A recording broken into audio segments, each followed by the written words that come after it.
أعوذ بالله من الشيطان الرجيم بسم الله الرحمن الرحيم يا أيها الذين آمنوا اتقوا الله وابتغوا إليه وسيلة وجاهدوا في سبيله لعلكم تفلحون إن الذين كفروا لو أن لهم ما في الأرض جميعا ومثله معه ليفتدوا به من عذاب يوم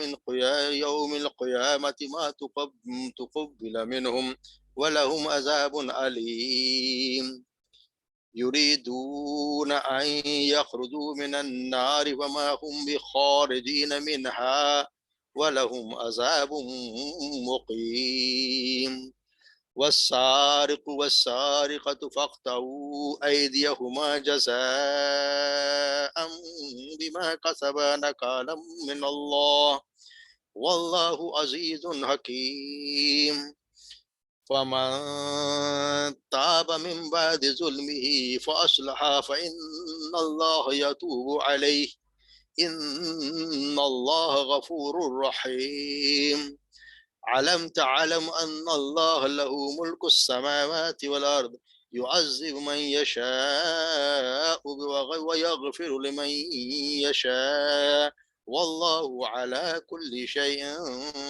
قدير صدق اللہ العظیم۔ ترجمہ دیکھ لیتے ہیں پہلے۔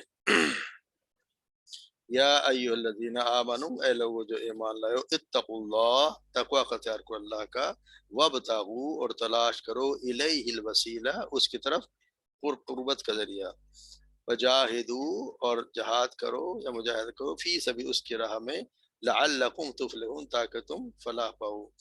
ان الذین کفروا، بے شک وہ لوگ جو کفر کیا، لو ان لہم، بے شک اگر، لہم ان کے لیے، ما فی الارض جمیعا، جو کچھ زمین میں ہے، جمیعا سب کا سب، ومثلہ اور اسی کی مثل، معہو ان کے ساتھ، یعنی اس جتنا زمین ہے اس کی اتنا اور بھی، لیفتدو بھی من، لیفتدو وہ دیں فدیہ میں، بدلے میں، بھی اس کے، من عذاب یوم القیامہ، قیامت کے دن کے عذاب کے بدلے میں، ما تقبل منہم، نہیں قبول کیا جائے گا وہ ان سے، وَلَهُمْ عَذَابٌ عَلِيمٌ، وَلَهُمْ اور ان کے لیے ہے عذاب علیم، دردناک عذاب، یریدون وہ چاہیں گے، ان یخرجوا کہ وہ نکلیں، من النار آگ سے، وما ہم مگر وہ نہیں، ما ہم نہیں وہ نہیں، بخارجین منہا ہرگز نکلنے والے اس سے، وَلَهُمْ عَذَابٌ مُقِيمٌ اور ان کے لیے عذاب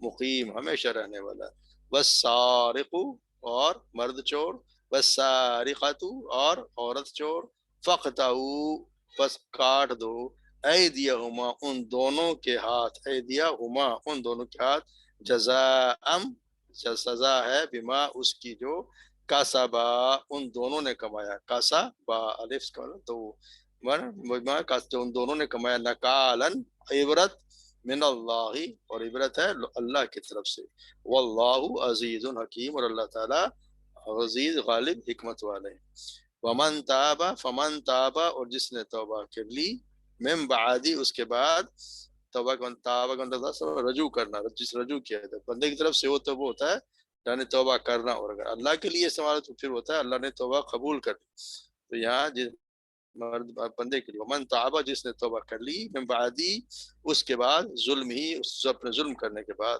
واصلح اور اس نے اصلاح کر لی، فإن اللہ تو بے شک اللہ تعالی، یاتوب علیہ معاف کر دے گا اسے، اس کی طرف، یا رجوع کرتا ہے، یا تو رجوع کرنا، رجوع کرتا ہے علیہ اس کی، یعنی اس پر مہربانی اللہ تعالیٰ اس کو معاف کر دے گا، ان اللہ بے شک اللہ غفور الرحیم، غفور ہے بخشنے والا ہے، رحیم رحم کرنے والا ہے، علم تعلم اور کیا نہیں جانا یا دیکھا آپ نے، ان اللہ کیا نہیں جانا آپ نے کہ بے شک اللہ، لہو اسی کے لیے ہے، ملک السماوات بادشاہی آسمانوں والارض اور زمین کی، یعذب وہ عذاب دیتا ہے یا عذاب دے گا، من یشاء جسے وہ چاہے، ویغفر اور وہ معاف کر دے گا یا معاف کرتا ہے، لمن یشاء جس کو وہ چاہے،